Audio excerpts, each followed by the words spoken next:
நான் இன்னைக்கு நாகப்பட்டினம் வேளாங்கண்ணி மாதா திருத்தலத்தில் ஏற்றக்கூடிய கொடியின் சிறப்பம்சங்களை பற்றி சொல்ல போகிறேன். வாங்க கேட்போம். வேளாங்கண்ணி மாதாவின் திருநாள் ஆகஸ்ட் 29ஆம் நாள் முதல் செப்டம்பர் 8ஆம் நாள் வரை கொண்டாடப்பட்டு வருகிறது. திருத்தலத்தில் மாதாவின் கொடி 10 நாட்களும் காலை 6 மணிக்கு, பிற்பகல் 12 மணிக்கு, பிறகு மாலை 6 மணிக்கு என்று மூவேளையும் ஏற்றுவாங்க. ஒவ்வொரு நாளும் ஒவ்வொரு வேளையும் ஏற்றும் கொடியின் டிசைன், மாதாவின் புகைப்படம், கொடியில் உள்ள அலங்காரங்கள் எல்லாம் வேறுபடும். அந்த கொடி ஒரு புடவையின் நீளம் அளவு இருக்கும். நாம திருத்தலத்தை சுற்றி எங்கு நின்றாலும் கொடியானது தெளிவாக தெரியும். அந்த அளவுக்கு உயரமாகவும் பிரம்மாண்டமாகவும் உள்ளது.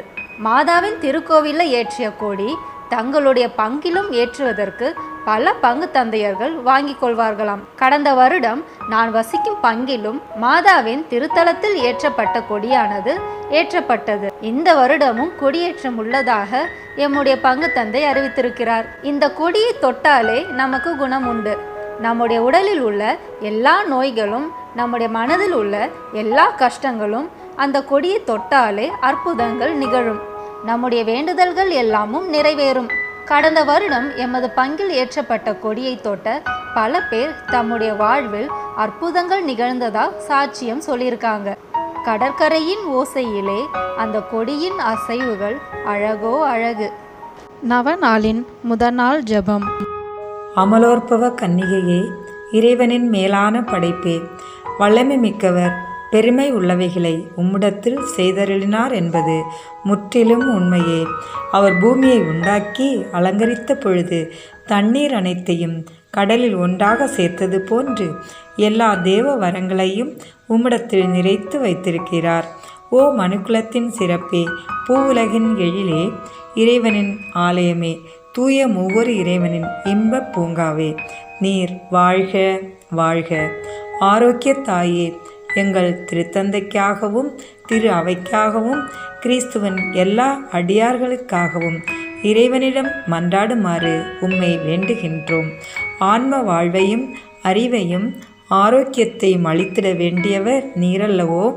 இளையோர் அனைவரும் பாவ சோதனைகளில் சிக்கிக்கொள்ளாமல் அருள் வாழ்வில் நிலைத்து அறநெறியில் நடந்திட அருள் கூர்ந்திடும் தூய அன்னை நீரன்றோ? கன்னியர் தங்கள் அணிகலனான கற்பினை களங்கம் ஏற்படாமல் காத்திட வரமளித்திடும் கற்பின் அரசி நீரல்லவோ? குடும்ப பெண்கள் தங்கள் மாங்கல்ய மாட்சியை மங்காமல் காத்திட உதவும் தாவீது குல செல்வி நீரல்லவோ? தாய் தந்தையர்களுக்கு எடுத்துக்காட்டு நீர், விதவைகளுக்கு ஆறுதல் நீர், வீரத்தர்களுக்கு தஞ்சம் நீர், எளியோர்களுக்கு செல்வம் நீர், நோயாளிகளுக்கு ஆரோக்கியம் நீர், மன துன்புறுவோருக்கு அடைக்கலவும் நீர்.